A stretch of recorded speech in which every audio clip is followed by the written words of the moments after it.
Now let's go to laws of gold. Okay, law of gold number one.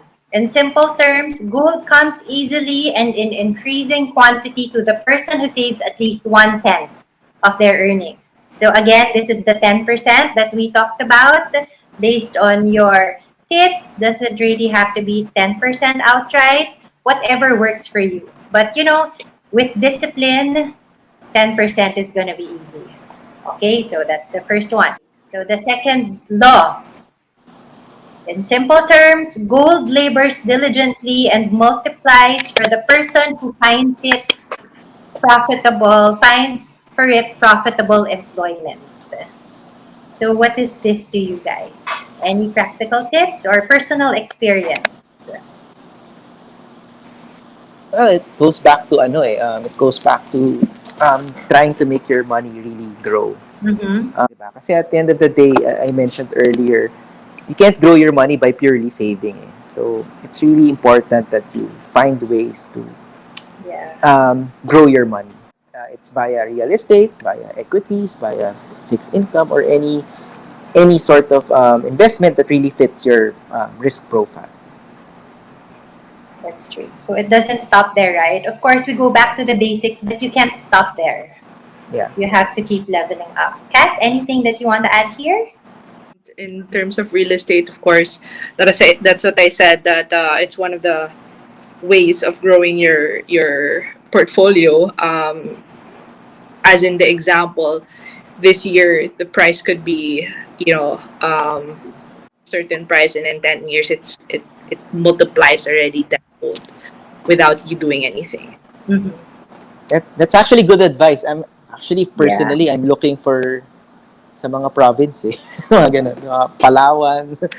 Those areas that's not really developed, that eventually I think will be developed, diba? So that's I actually just invested in a beachfront property diba? Mga ganun. That is equivalent to just a condo in BGC. So so you look into that, and then you look at the appreciation, I mean the prospect of it. Of course you do your research.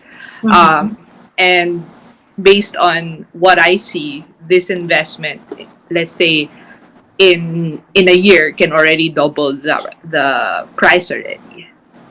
So yeah, even BGC was so cheap before. I think 2004, 2005. I started working. Grabe, super mura. Consider it now, it's I think 200,000 per square na sa BGC, di ba? So even more. Exactly. Even more, di ba? 2004, prices, so to give the audience an idea, prices back then was less than 100,000 per square. So I think you could have found like 60,000 per square. And now, the most luxurious one, which is Shang Aurelia, launched at 500,000 per square. So you can imagine that price appreciation. So 2004, how many years ago was that? 2004 siguro Serendra yon. Now Serendra is at 300,000 per square. So imagine if you bought in at 40,000 or 60,000 per square. Exactly. That's why Warren Buffett is right. The best time was 10 years ago, right? And if you don't do it now, if you keep delaying it, it's just going to go up. And the more you're going to say, oh, I should have started when I was younger.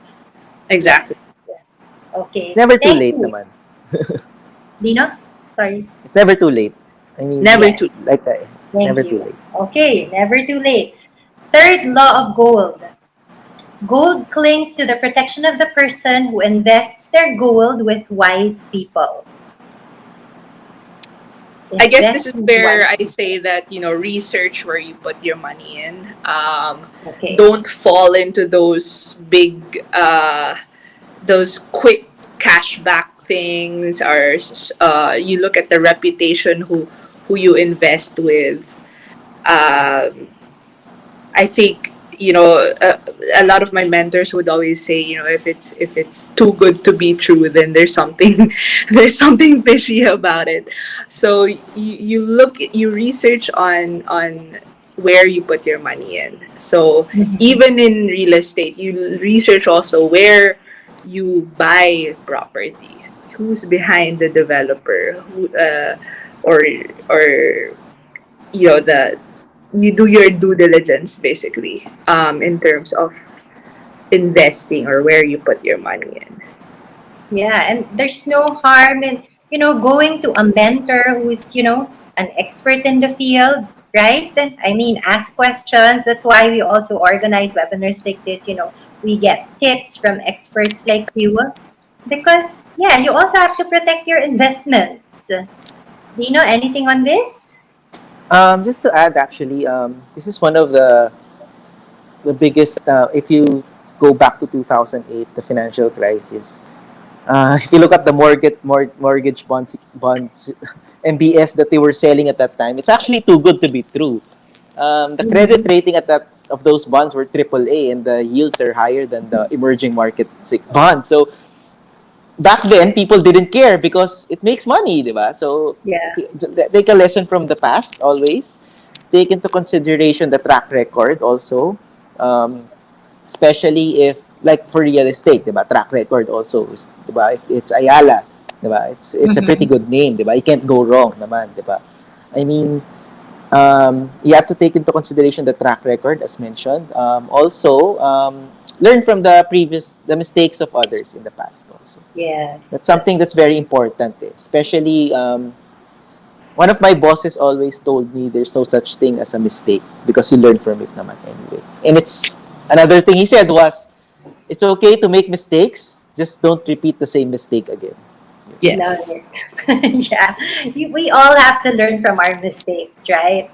Don't keep doing it. Okay. Law of gold number 3 is also linked to number 4, that gold slips away from the person who invests gold into purposes through which they are not familiar. So I guess it's the same thing. If you don't have any idea, don't just rush into it. Yeah. Right? Get mentorship, do research, find out more. Yep. Okay, let's go to number 5. Gold flees the person who tries to force it into impossible earnings. I'd like your thoughts on this. Tricksters and schemers. Well, there's a lot of those Well, yeah. get rich quick schemes that I would be Mm-hmm. wary of. It ties into what we said before. You ask around, you do your own research, you do your due diligence. Even with the persons that you talk to, look at their background also. I have been exposed, especially in this business, with a lot of schemers. So you watch out for them. You do your own background checking. Know who you're dealing with. And I guess have your own ano yun, your own due diligence. And don't make rash decisions. Yeah. Yes. I agree. Because it's so easy to regret, right? We see a lot of stories, we read about experiences of being tricked into something and it's hard earned money or it's savings, stuff like that, right? Yeah. But at the end of the day, who do you blame, right? I mean, if you didn't do your part. All right. So that's the 5th law of gold.